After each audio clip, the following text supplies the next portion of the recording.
waaw suñu naraw nag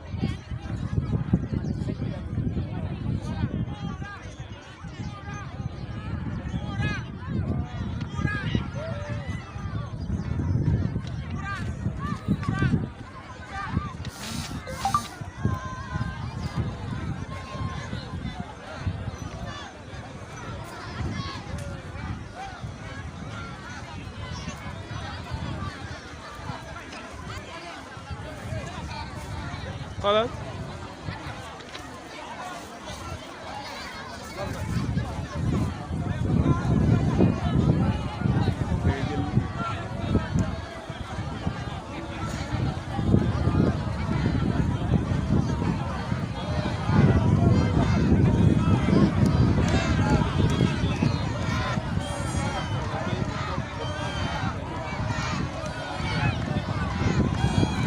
bu la neexee nga commencé jox ku la neex.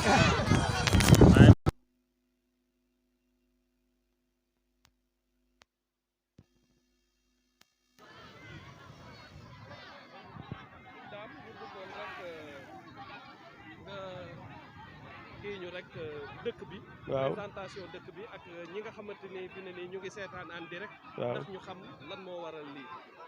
waaw waaw baax ñu ngi lay nuyu bu baax di la siyaar bu baax a baax maanaam li waral lii mooy danoo soxla courant àdduna sépp ñu ngi koy jooy danoo soxla courant dañ koo soxla bu baax a baax dëkk bi Njaageen la tudd Njaageen Mbaar la tudd danoo soxla courant Njawee Njóobeen taw feex jooreel yarwaay cekkeen ngomeen ndax dagg jooreel dagg ñëpp daal ñu ngi jooy courant am soxla nañ courant lool soxla nañ ko 62 villages moo fi nekk li fi am courant matul sax 5 matul 5 matul 5 kon soxla nañ ko bu baax a baax waaw képp koo xam ne bi daal dégg nga ko te mën nu cee dimbale nga dimbale ñu te nu mu gën a gaawee poto baa ngi nii jege même pas 200 mètres mu dugg ci dëkk bi danoo romb jàll si itte woo nañ ko lool nag te dëkk yëpp noonu la def ci ñoom waaw soxla nañ ko bu baax a baax a baax moom la ñuy jooy ndax dund gi dafa ànd ak courant boo amul courant sax dund dootul neex doo am glace doo am sécurité te dëkk jamono ji xam nañ fi mu toll te dëkk yii nu féete fii robinet yi fi nekk kër goo dugg am na lu man ñetti robinet wala ñeenti robinet ci suuf na dimbu rek nu mu gën a gaawee daal itte woo nañ ko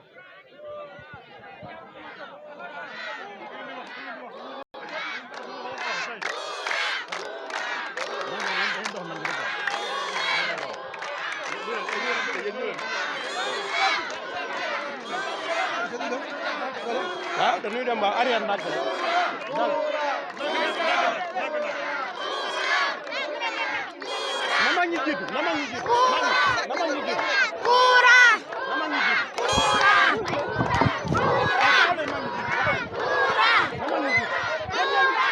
na mag ñi jiitu na mag ñi jiitu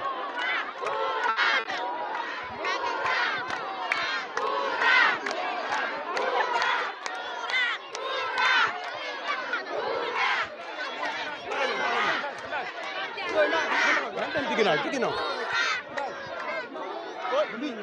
dànk rek.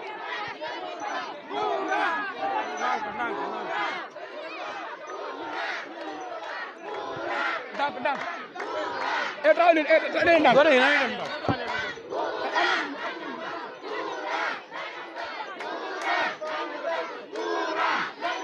courant la ñu bëgg courant la ñu bëgg courant la ñu bëgg courant la ñu bëgg moom la ñu bëgg courant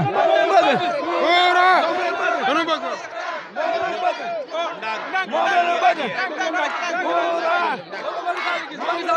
Macky Sall da ko gis dañoo bëgg courant waaw dafa jot pour ñu am courant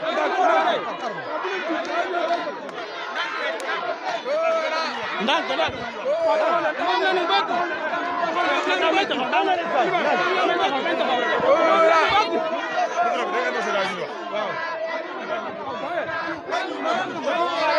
waaw courant la ñu soxla courant la ñu soxla dañu am courant bi la ñu yàqale courant rek courant la ñu soxla fii la ñu bëgg courant la ñu bëgg waaw courant bi la ñu bëgg mu ñëw nii courant lañ soxla li ñuy wax dama koy adressé Macky Sall ak ministère de l'énergie ak nga xam ne mooy yore directeur ASER bi nga xam ne Macky Sall dafa sas ne dañoo joxe électrification rurale nga xam ne bëgguñ benn village bu amul courant Macky Sall dafa sant ñu def ko ñun nag am nañ poto ndox courant bi suñu dëkk la jaar amuñ courant moom la ñuy joytu maa ngi koy wax Macky Sall directement ak ministère de l'énergie xam nga ne ko courant baa ngi ci biir dëkk bi la romb jàll te mënuñu am courant loolu la ñuy ñaxtu waaw courant baa ngi ci biir dëkk bi jàll te amuñ courant moom la ñuy ñaxtu waaw Macky Sall ministère de l'énergie ACR ñu ngi koy xamal ne ko amuñ courant te courant baa ngi suñ biir dëkk ci la poto baa ngi nii même pas 100 mètres mais amuñu courant loolu rek la ñuy joytu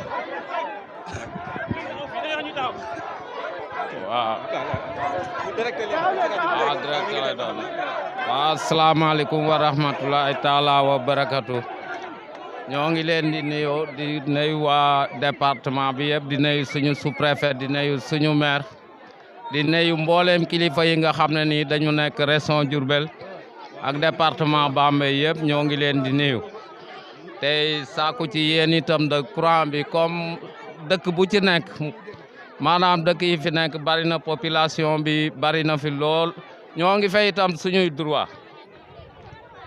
droit moom tous les temps ñoo ngi fay suñuy impôt de fay sunu lépp nag te gouvernement itam comme yow lii say droit yaa ngi koy fay sañ nga laaj say devoir moom maanaam dëkk yi nga xam ne nii yëpp Ndiobène Diaguène Nguy Kër Seck Ndiawe ba Guy Ndiaye Cekendax Daga Ndoka Pël Massas Mbayaan waaw village yëpp yi nga 32 villages yi nga xam ne nii ñoo nekk fii nii ci gox bii nii ci goxu Ndiagène Ndiobène 32 villages yi fi nekk ñoom ñooy demander courant ñoo leen di demander courant bëgg ngeen jàppale ñu xaj na nag suñu tawat du courant dong mais comme xaj na moom moo ci gën a jàmm force loolu la ñuy wax ndax ay béykat la ñu te li tax ñuy wax mbéy nun gisuñu ci dara ci li tax ñuy wax mbéy ay béykat lan béykat nag da nga koy dimbale ci mbéy mais comme courant bi la nit ñi gën a jàmpal loolu moo tax ci courant boobu la ñuy mën a wax ñoo ngi leen di tàllal suñuy loxo képp koo xam ne rek mën nga ci dara ci Sénégal ñoo ngi lay tàllal sunu loxo ci courant bii nii ndax benn poto boo ci def mu dugg ci benn village bu dee Ndiobène bu dee Ndiagène yeneen yi jàll ci yeneen dëkk yi ci des ñoo ngi leen di sant di leen gërëm wasalaam. waaw comme noonu mu ko waxee rek noonu la demee comme noonu mu ko waxee rek 62 villages la 62 villages moo fi nekk li fi am courant matul sax 10 kon loolu du courant bi des na ñi war a am ñëpp amuñu kon nan nu dimbale ngir yàlla rek courant bi am nan nu dimbale andil nu ko ci nu mu gën a gaawee amul andil nu ay poto di xaar déwén lépp lan bëgg mu ñu def ko benn yoon loolu lan bëgg waaw soxla wu nu andi poto bàyyi fi jëmale déwén de danoo bëgg bu nuy def nan def lépp mu egg loolu lan bëgg.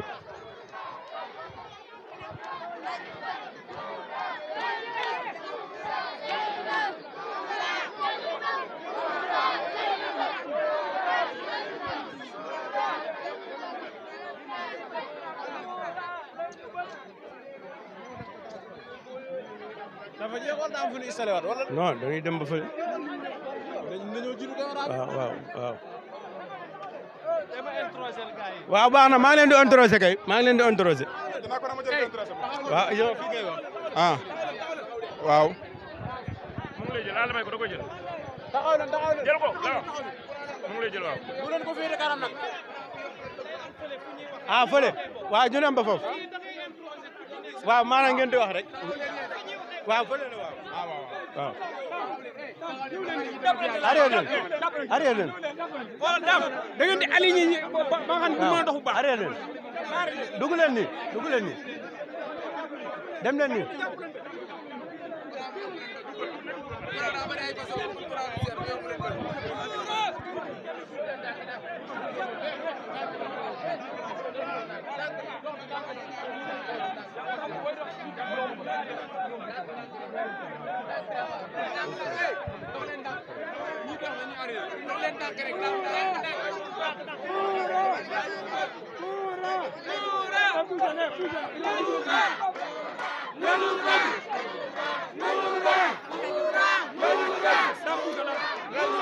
aja waaw aja.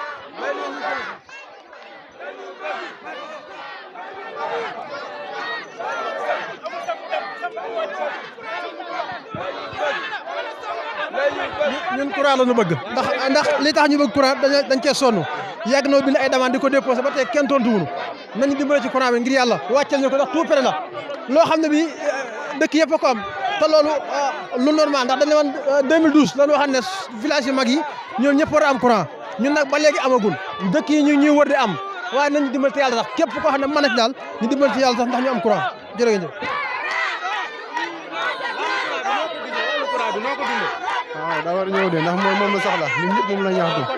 waa ñun askanu dañoo sonn askanu Ndiagène. dañoo fatigué général dañoo bëgg courant.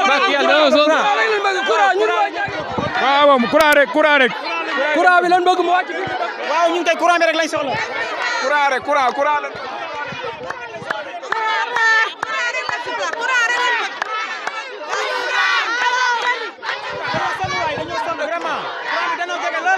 moom lañ bëgg maa ci dëkk bi bravo ak dëkk yi ñu wër dëkk waaw moom lañ bëgg andi ko jëmale déwén de ñu ngi ci ay 60 quelques villages benn amu ci courant commune bi kese moo am courant loolu du yoon waaw ci dëkk bi la jaar ci dëkk bi la jaar waaw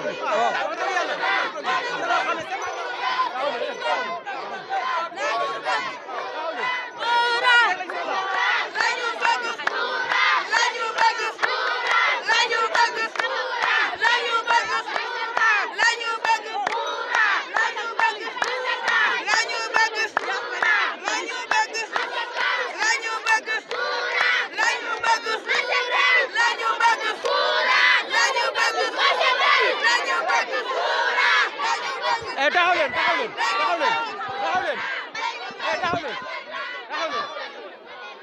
dugg leen ci biir dem leen arrière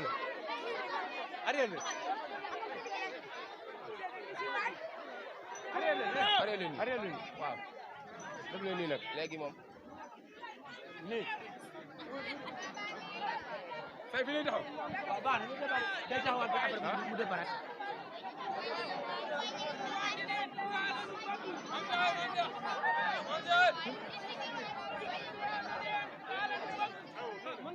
waaw ñu ngi wax kay moom kay xanaa waxam waaw nay leer rek waaw en direct la en direct waaw courant bi lañu soxla moom lañuy jooy dimbale leen nu ci courant bi te yàlla rek tax waaw courant rek lañu soxla waaw moom lañu soxla ku ñu ci mën a dimbale rek nu mu gën a gaaw nga dimbale nu ci courant lañ bëgg waaw amul andi ay poto nag jëmale déwén na poto yu ñëw ñu monté fii li def nañ suñuy demande fu nu war a def demande def nañ fa demande waaw fu nu war a déposé rek déposé nañ fa déposé nañ fépp fu nu war a déposé déposé nañ fa déposé nañ fépp déposé nañ fa fi nu war a déposé yëpp déposé nañ fa jox nañ suñuy décharge mi ngi ak ñun ñu téye décharge yi mi ngi ak ñun ñu téye soxla nañu courant dama ne courant bi nga xam ne moo jaar ci biir dëkk yi jàll jaar ci suñuy tool manifeste bii ñu def nag mooy première manifeste boo xam ne bii dañ koo woote pacifique manifeste boo xam ne jàmm rek lañ ci woote alors que nañ ne courant bii nga xam ne moo jaar ci suñu dëkk yi bu wàccut benn politicien boo xam ne da nga fi ñëw di campagne wala benn bureau de vote boo xam ne danañ fa dem di wateel kenn amut muy Guy Ndiaye muy Dagga muy Ndiobène muy Ndiagène muy Ndiawe muy Nguy muy Cekkeen fenn fu ci politicien di campagne te courant bi amut dootu am wasalaam. kon dégg ngeen ko noonu ñu ko waxee noonu la demee waaw mbooloo mu jóg la takku nag mbooloo mu jóg takku ku ne yaa ngi sa carte d'identité waaw te amul kenn koo xam ne bii di nga doon dara ci réew mi te taxawoo fii ñu waxtaan ak ñun kon loolu na ko ñëpp dégg courant lan soxla nit ki nag boo ko soxlaa ñëw ci moom it bu la soxlaa ñëw ci yow war nga koo yombal li mu bëgg te loolu lan bëgg waaw ku ñu ci mën a dimbale te yàlla rek tax loolu lan bëggu na itam ñëw di nu andi ay poto jëmale déwén na lépp ànd ñëw monté ko mu taal mu jeex loolu lan bëgg waaw courant baa ngi ci biir dëkk bi courant bi soriwut mi ngi ci biir dëkk bi mi ngi nii jàkkaarloo soriwut waaw courant baa ngi nii même pas 100 mètres soriwut waaw loolu lan bëgg dimbale leen nu ci te yàlla rek tax waaw da ngeen nuy soxla ñu leen di soxla kon buñ leen soxlaa da ngeen a war a taxaw ci li leen soxlaa déposé nañ def nañ sunuy demande déposé nañ fu nu war a déposé sunuy décharge mi ngi ak ñun ñu téye kon mbir mi daanaka ci yéen la dese ñun desewut ci ñun bu ngeen nu doon tey ñu ne leen waaw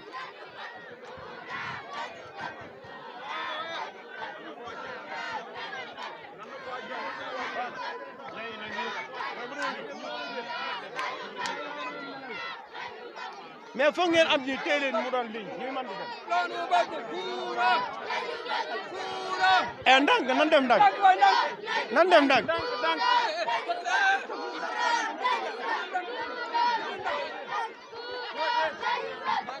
nan dox ndànk rek. dox leen ndànk rek. courant bi na ñëw Dame Samb courant bi wala mu ñëw courant bi na ñëw.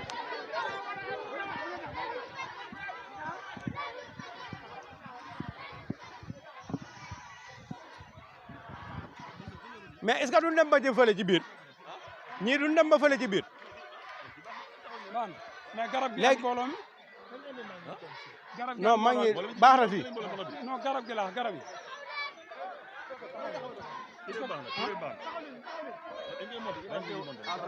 waaw nan taxaw nan taxaw.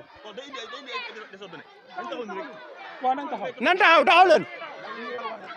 dem leen nan génn.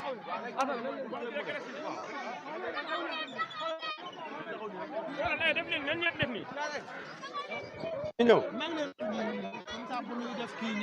waaw ñu ne ci kanam. léegi wàllu courant bi soxla yi noo ko gisee. waaw am réew li koy développé mooy électricité mooy début de développement.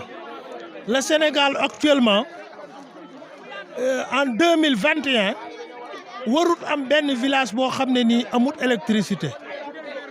Donc ñun dañuy lancer un appel au président de la République du Sénégal. C'est à lui qu'on fait notre déclaration directement. On leur demande qu'ici au Sénégal, il y a une commune qu'on appelle Tchahar, qui est non loin de Bambay, qui est le département de Bambay et de la région de Diourbel. Il y a des milliers de personnes qui sont là, qui y vivent, qui n'ont ni l'électricité, ni une route, ni absolument rien. Et ils font partie du Sénégal. La question qu'on se pose, est-ce que nous ici, on fait partie du Sénégal ou pas? Parce que nous, le problème qu'on a ici dans notre village, c'est l'électricité, c'est les routes, et beaucoup de choses, les gens ne pensent même pas à nous. Donc on se demande pourquoi. Donc on lance un appel au président de la République de ce pays-là, que nous, on fait partie des Sénégalais. On ne demande pas qu'on nous donne le ciel et la terre, mais on veut juste qu'on pense à nous.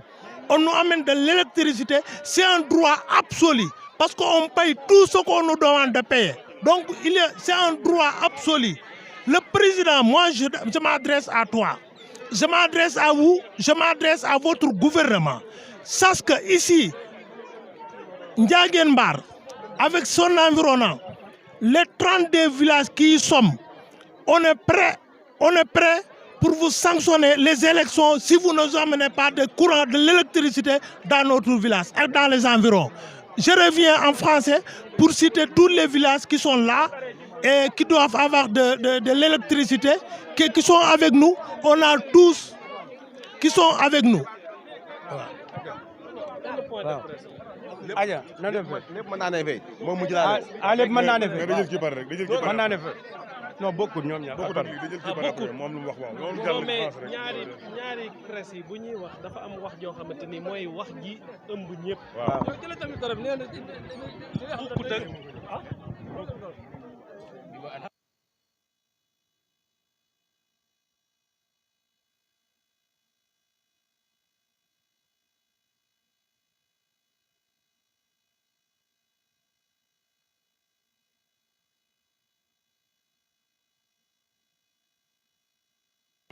léegi tàng baax na waaw nee na bu ñu commencé dinañ ko doon yëpp ñooy ànd. ñoom buñ paree waaw. nañu arrière pare.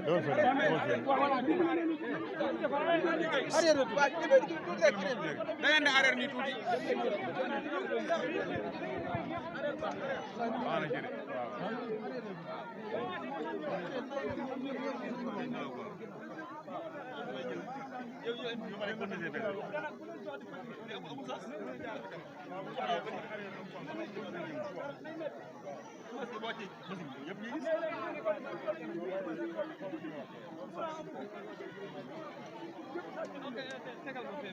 ah ma teg ci micro bi waaw.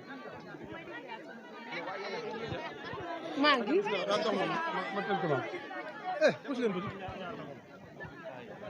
du xaar jël ñu bari. non kooku non à part suñu paree ngeen woo ma man. tàmbalee ci sëñ Gueye sëñ Gueye courant bi de moom la doon ñu dox ñaxtu tey jii. moo ko gisee. ah ni ma ko gisee de xanaa rafetlu ko lool. waaw ndax lu ñu fi defal président defal nañ ko président bii. waaw ndax président ñaar dong la solo ci nit ñi.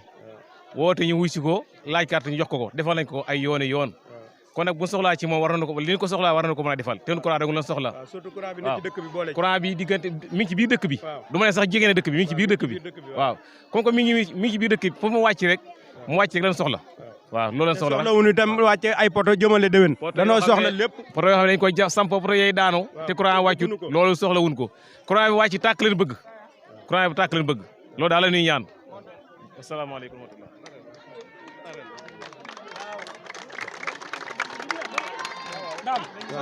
daam nañu xool ñi nga xam ne ñoo war a wax. ñu leen di déglu leen waaw xool leen xaaral ma wax la dama ne. ñii wax kañ.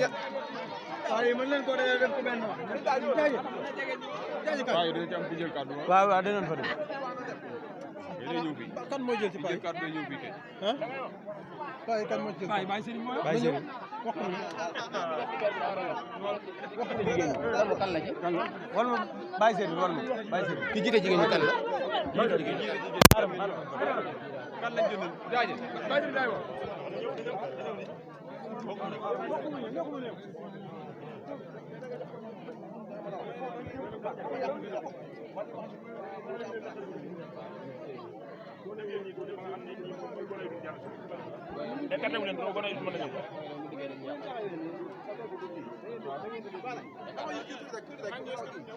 waa ñu ngi ñëw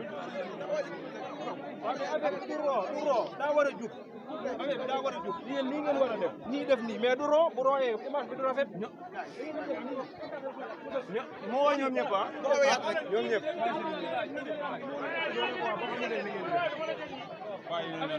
nan arrêté na jub defar leen nii mu jub ñii na as ñii nan def nii mu jub day jub lignement bi day jub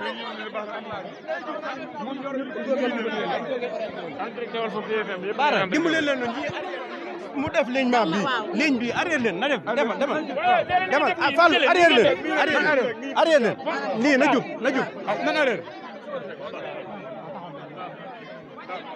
boo jekkee nga wax moom bismillah nga xaar ñi ñu lay dégg ñi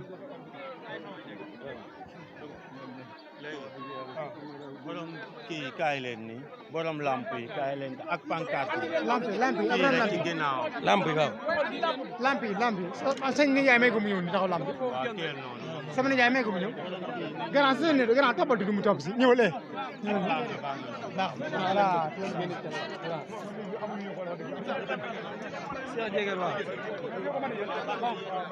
waaw yéen taxaw leen noonu baax na bu leen topp si paa bi quoi baax na bismillah baax na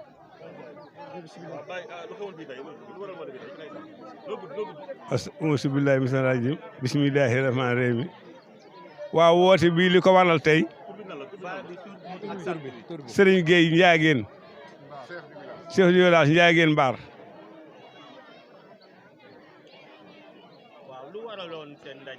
sun ndaje mi li ko waral moo di danoo xam lu naqari ñun ñeenti village yii muy Ndiagène Mbar Ndiobène Nguy Dagga Kaw Njawe Cekkeen danoo dëkk ci Sénégal gi mel dëkkunu Sénégal li nit ñi xamuñu ci lenn ñun chef village bi la jëkk a naqari biñ ko jëkkee naqari mënuñu ko saafara suñu njaboot gii jóg di ko jéem a saafara nii loolu métti la ndax chef du village bu seen bu ñëm jiite lu nit ñi xam ñu xam ko te li nit ñi am xamuñu ko lii moonu naqari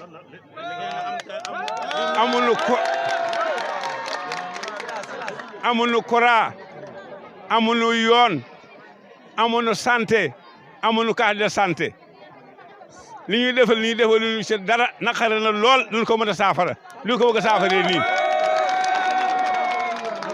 ñu bëggoon a xam ba xam courant bi dafay sori wala nu mu demee. courant bi sori fi danoo jege lool bi ñu jegee nu yaakaar lool bi mu diggante ak dëkk bi matul téeméeri mètre mi ngi ci dëkk bi te mën na fexe mu jàll ñëw ci noonu bor nañu wër na ko te mën na fexe mu jàll ci ñëw lii moo naqari bon ba ñuy def li ñuy def.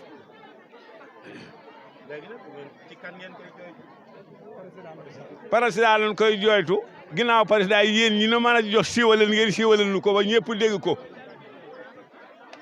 mënoo jot si président waaye yéen mën ngi ko siiwal ba ñu ko dégg ko ndeer mën ta jàpp waaye mën naa reesal ba lay jàpp ko waaw lay jàpp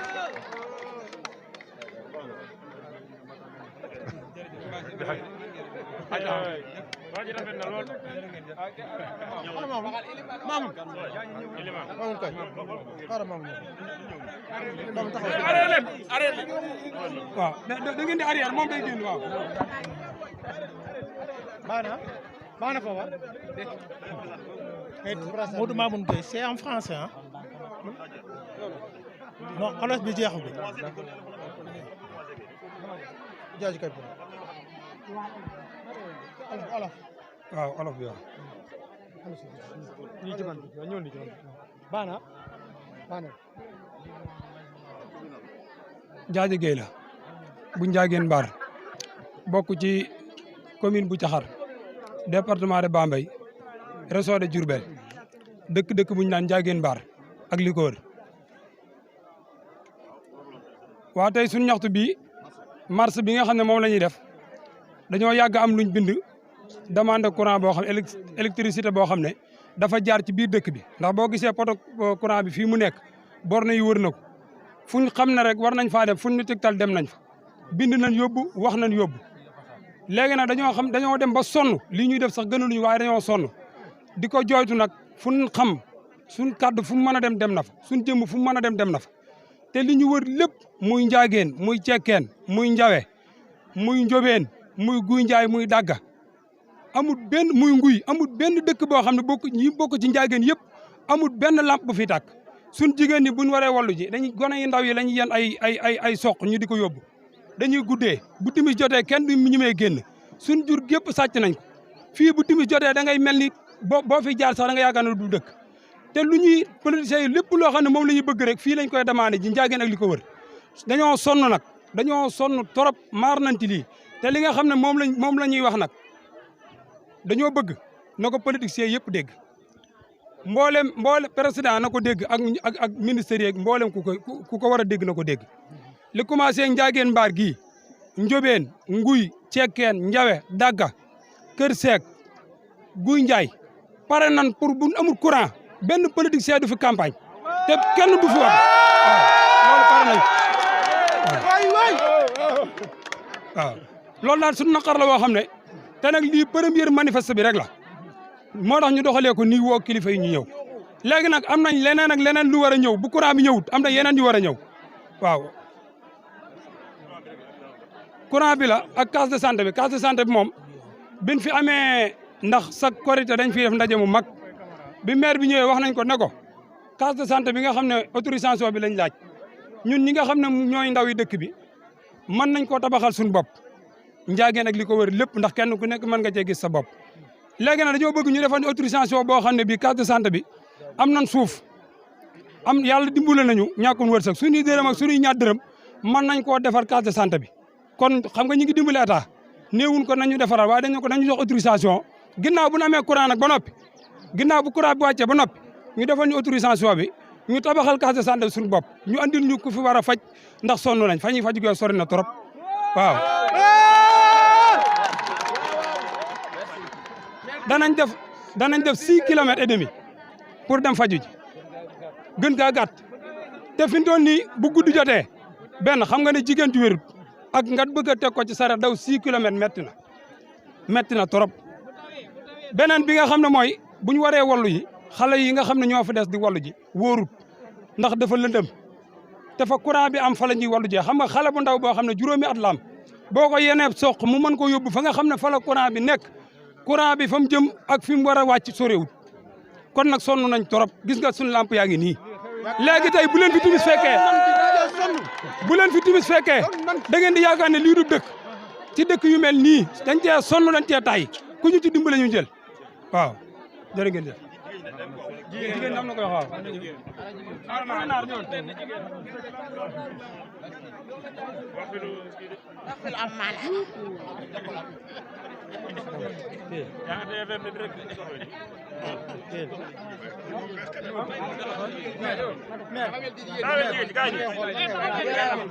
nañ ci génn na arrière da ngeen di arrière demal leen arrière leen nii yéen taxawal na taxawal noonu taxawal noonu arrière leen tuuti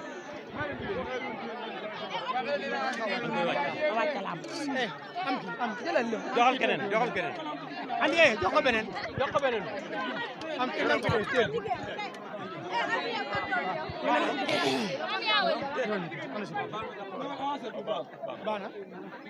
baana bismillah pare ngeen tur bi nan la ñu ne leen Naar Diop la déglu waaw Naar Diop waaw ñu lan moo doon naqar ñu seen ñaxtu waay ñun courant ak tali ak fu ñuy fajoo ndax boo fi jàppee sareet la yóbbu bala nga yegg lu ne mën na laa dal ci yoon te xam nga loolu metti na amuñu lamp amuñu leen suñu xale yii dañ leen a yónni ba ñu dagg laa la wax bu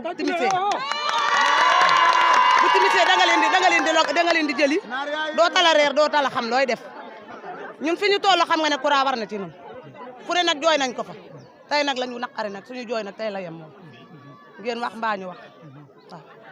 léegi politicien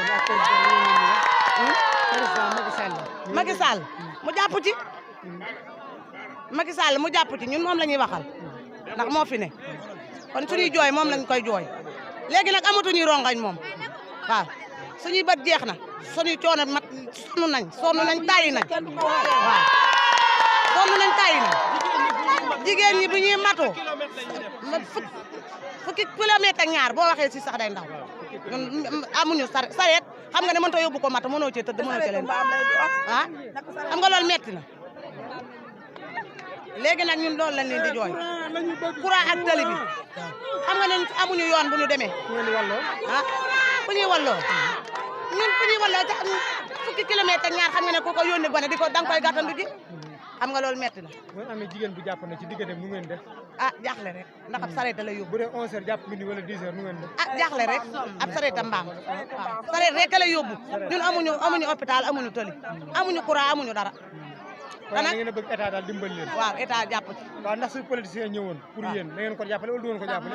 ñun bu ñu jàppalee dinañ ko jàppale bu ñu jàppale ñu toog lii nag moom ñoo ko.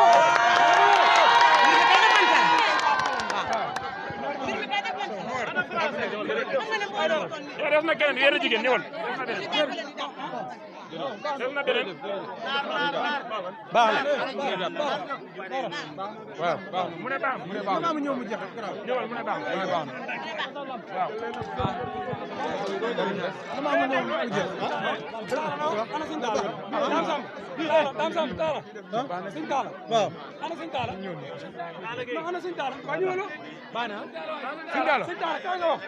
non baal ba mu jël français ba pare.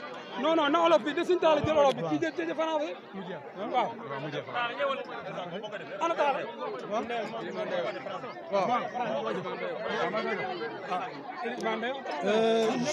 Mon nom c'est Modou Mamoun Gueye. Je suis dans un village qu'on appelle Ndiagen Mbar. C'est la région de Diourbel, commune de Diakhar, département de Bambey.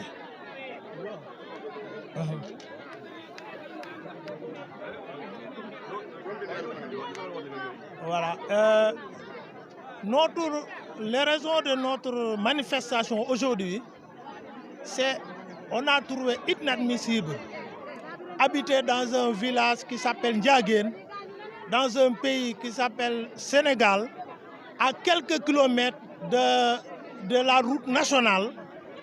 Depuis des siècles, on n'a même pas eu un seul poteau de l'électricité. Et l'électricité est un droit. Et moi, ce que je pense, actuellement, je lance un appel au président de la République de ce pays-là, M. Macky Sall. Mais je me demande s'il sort de son palais pour regarder les villages. Pour moi, que si on a fini de faire de lotissement, vous avez même vu, vous avez constaté que les gens ont commencé à construire leurs maisons. Ils nous ont dit, dès qu'on a commencé à construire notre maison, ils vont nous faire venir de l'électricité. Et pour un pays, avoir un village, avoir de la sécurité, et les gens y vivre en paix, il faut de l'électricité, surtout au moment où on est en 2021. Eux, ils nous parlent tout le temps dans les télés, à la radio, dans leurs réunions, dans leurs palais, dans leurs hôtels, que les villages ont électrifié. Moi, je vous dis ici que tout est faux. Il faudrait que ce président de la République fasse sortir de ces instances-là au palais, dans leurs bureaux, pour sortir voir ce que nous, on endure ici dans les villages. Nous, on est à Dakar, on travaille, mais les vieillards sont là, les vieilles sont là, les enfants sont là, les femmes enceintes.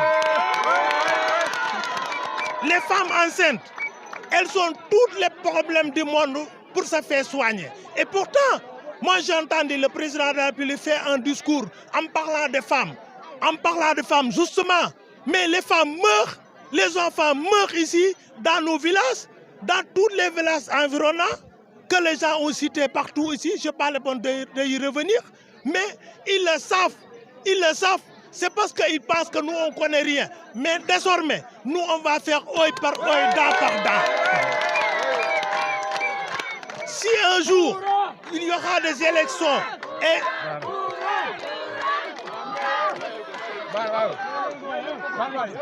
Si un jour, il y aura des élections et il va y en avoir très bientôt, ils vont nous retrouver ici. On ne va pas les laisser nous manipuler comme ils le font tout le temps. Il faut absolument qu'ils nous fassent venir de l'électricité. Il faut absolument qu'ils nous fassent une route d'ici à la route nationale. Parce que les gens sortent, les gens y vont, les gens y reviennent. Surtout la gestion de pluie. La gestion de pluie, les gens ne peuvent pas passer. Parce que, on va aux gens, on cultive. Et si les gens sont malades à la maison, on est obligé de prendre les charrettes, les amener à l'hôpital, on n'a pas de route pour y aller. Et cependant, on laisse les gens pour que les gens ne cultivent pas. Ce n'est pas bien, ce n'est pas ce qu'ils demandent. S'il dit la vérité, s'il dit vraiment qu'il aime le Sénégal, il est prêt pour l'agriculture, il est prêt pour que les gens qui cultivent, il les aide. Il n'a qu'à nous aider à nous faire venir de l'électricité. Il nous fait des hôpitaux, des centres de santé. Nous-mêmes, on est prêts pour construire un centre de santé. Donc eux, ils n'ont qu'à nous amener surtout les techniciens. Et nous, on le fera. Et on le fera parce que nous, on est des Sénégalais. On est fiers d'être de Ndiagen, on est fiers d'être de l'environnement, on est fiers d'être ce village-là. Parce qu'on est digne de ce pays-là. C'est la première fois qu'on l'a fait. C'est la toute première fois qu'on l'a fait. Parce qu'on en a marre des agences qui viennent, qui nous mettent en bateau, qui nous disent des choses qu'ils ne font pas. Ils pensent que nous, on est des agneaux, qu'on nous prend tout le temps pour amener un lac de bateau. Ça va plus se passer comme ça.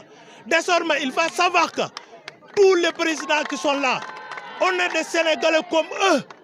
On est des Sénégalais comme eux. On est des Sénégalais comme tout un bon Sénégalais dans ce pays-là. Et on va veiller à ce que dès qu'il y aura des élections, on ne va plus jamais voter pour un président qui va venir nous dire des choses qui ne font rien de bon. Je vous remercie beaucoup.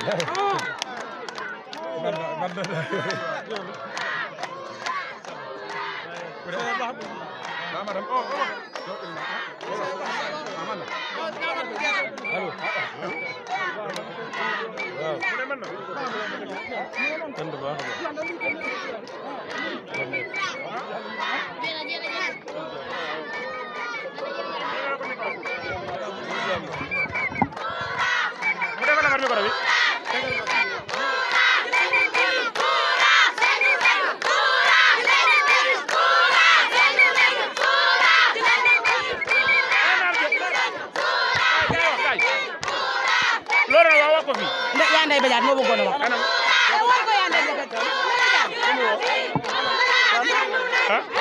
yaa Ndeye Badiane lay wax. waa taxaw leen adi yow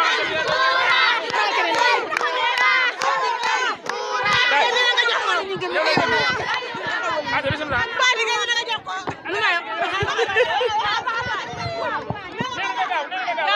asalaamaaleykum maa ngi leen di nuyu di leen ziar di leen ñaanal jàmm di ko sàkk ci yéen courant la nu bëgg. may ko mu ñëw. maa ngi leen nuyu bu baax waa Bambey FM. di leen ñaanal jàmm di ko sàkk ci yéen. ñun daal lenn moo doon suñu soxla courant lañ bëgg. ñun daal sonn nañ ci lamp yi sonn nañ ci sondeel yi sonn nañ ci lépp ku ñu mën a jàppale ci courant bi moom lañ bëgg. waaw maa ngi ñaanal jàmm. sareet yi nga xamante ni moom ngeen di. sareet yi nga xam ne moom la ñuy dugg bu ñuy matu dañuy sonn ba bëgg a dee bu dee xaaju ko duñu am lu ñu yóbbu dañuy dox fii lu sori lu ne rek mën nañu cee fekk te lu ne ñu ciy fekk. matu bi sax bala moo gën a métti yàlla ci taw. yàlla ci taw tawee kenn du génn. nawet bi duñ am fenn fu ñu dem. bu yàlla ci tawee kenn du génn. kenn du génn. waaw day métti ba bëgg a dee. day métti ba bëgg a dee. jërëjëf. asalaamaaleykum. waaw dégloo. asalaamaaleykum.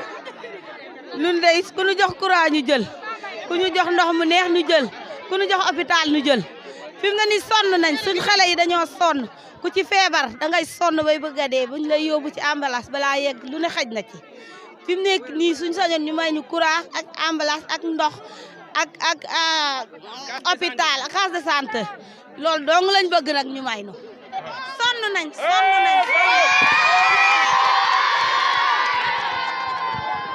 leen wax ñoom ñëpp ñu dem ci YouTube bi gis ko fi mu ne nii moom nga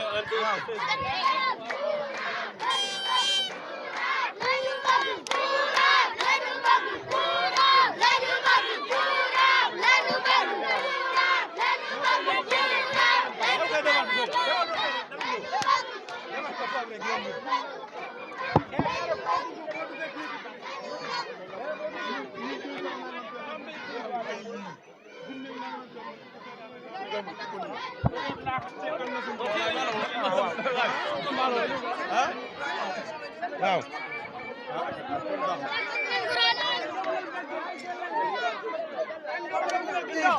ndox lañ bëgg ndox lañ bëgg ndox. courant ndox. ko lañ bëgg courant.